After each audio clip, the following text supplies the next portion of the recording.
Hi guys, today we're going to be talking about lighting, and more specifically, the aesthetics that you can achieve with different styles of lighting.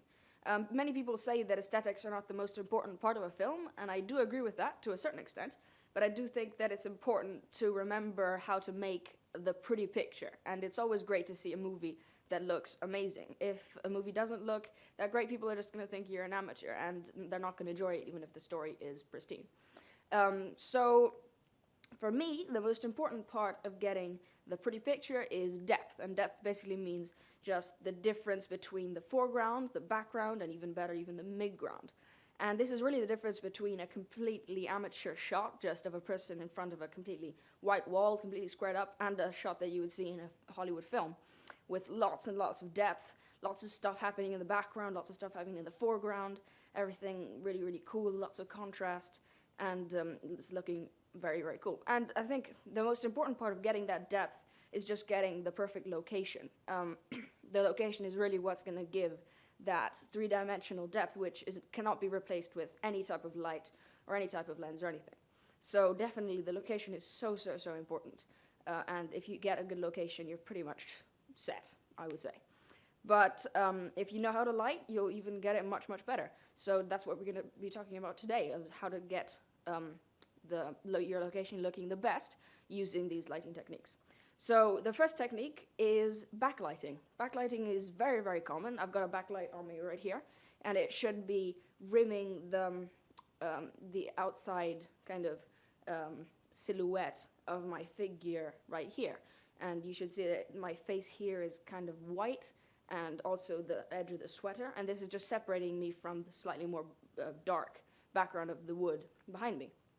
And this is used a lot in Hollywood films, especially in night scenes, I would say.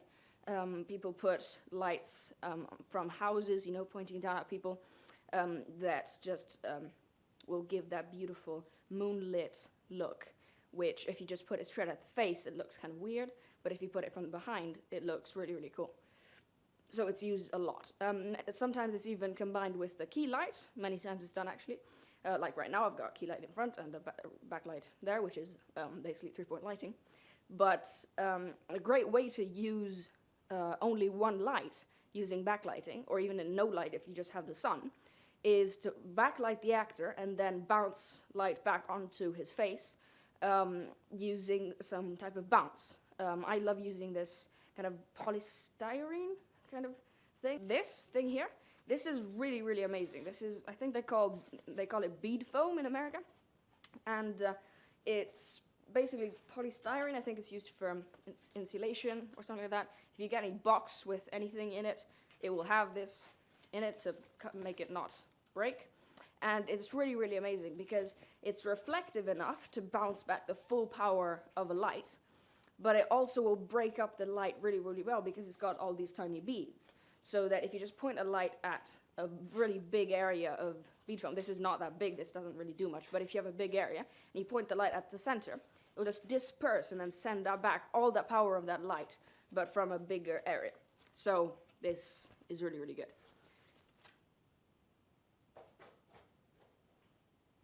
Okay, but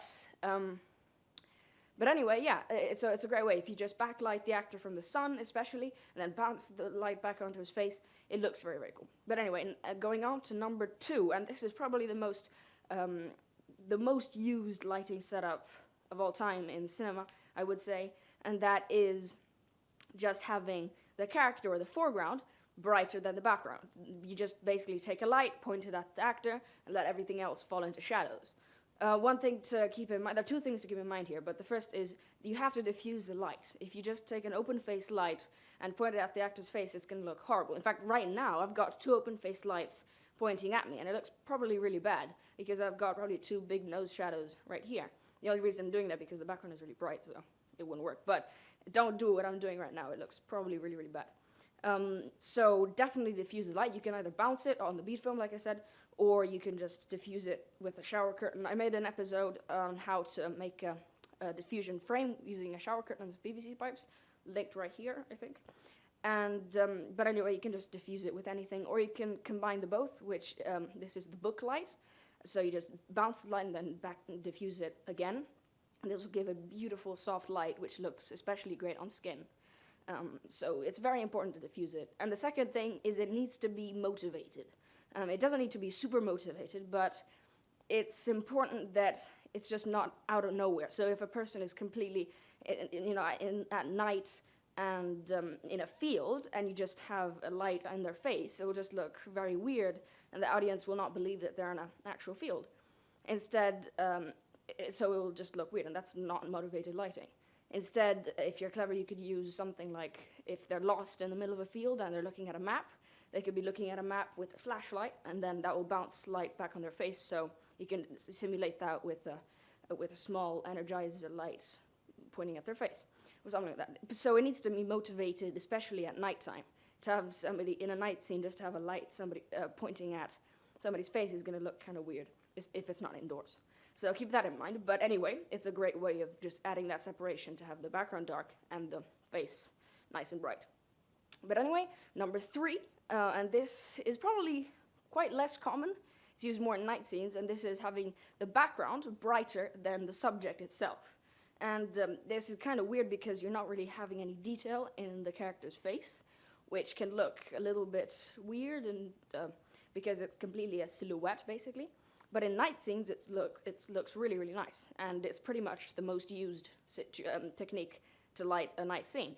You just brighten up the whole background, and then the character's face just completely falls into shadows, and it looks very mysterious and quite cool. And it can be combined with a backlight to simulate moonlight as well, and that will give a really, really cool look. So I'm not sure if indoors one would use it ever. If you guys know about that, tell me, but I'm not sure if indoors you would want to, or in a dialogue scene, because you need to see those facial expressions.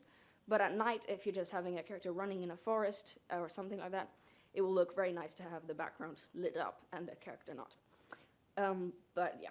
So number 4, and this is my favorite, this is a technique used by Roger Deakins, which is one of my favorite cinematographers. So if you watch any Coen Brothers movie, is probably the DP is this guy, Roger Deakins, and he uses this technique, which I'll call the Roger Deakins technique, which basically on the side of the actor's face that is bright, the background will be dark, and the side that the actor's face is dark, the background will be bright.